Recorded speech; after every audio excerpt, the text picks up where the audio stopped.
brought to you by Palvi Agrico. आता शेतीसाठी जे काही लागणार ते घरपोच मिळणार, तेही मोबाईलच्या एका क्लिकवर. वेगवेगळे हातखंडे वापरून D2 operation, D for delay आणि डिरेल, उशीर करणं आणि खटला उलथून टाकण्याचे प्रयत्न होते.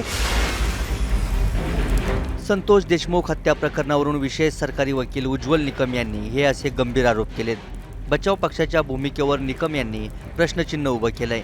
आरोपींकडून खटला लांबवण्याचा प्रयत्न असल्याचा दावाच उज्ज्वल निकम यांनी केलाय.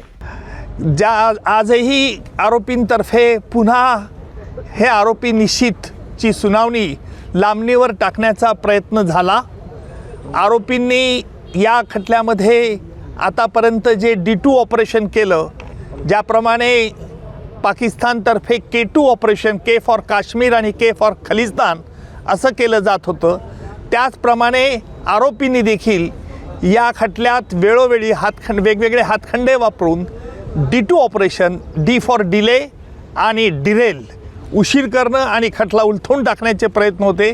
त्याला आज आरोप निश्चित झाल्यामुळे या प्रयत्नांना चाप बसलेला आहे आणि यापुढचं सुनावणी, यापुढे जी 9 तारखेला सुनावणी आहे, त्यामध्ये सरकारतर्फे कागदपत्र ज्यांच्यावरती प्रॉसिक्युशन भिस्त ठेवत आहे, ती कागदपत्र आरोपीला मान्य आहेत किंवा अमान्य आहे याच्याकरता विचारलं जाईल.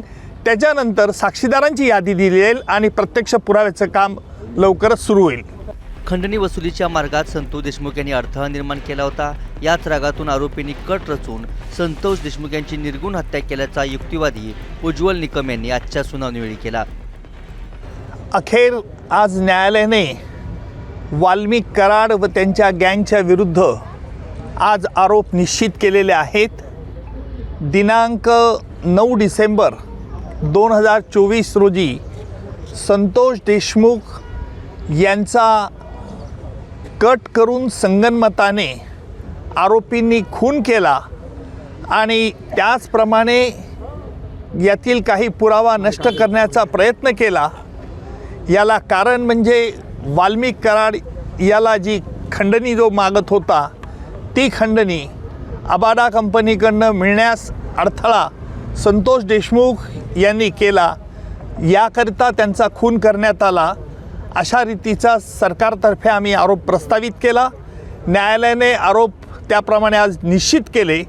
एकूण सगळ्या आरोपींच्या विरुद्ध आज निश्चित करून त्याची पुढील तारीख आता 8 जानेवारी ही तारीख ठेवलेली आहे.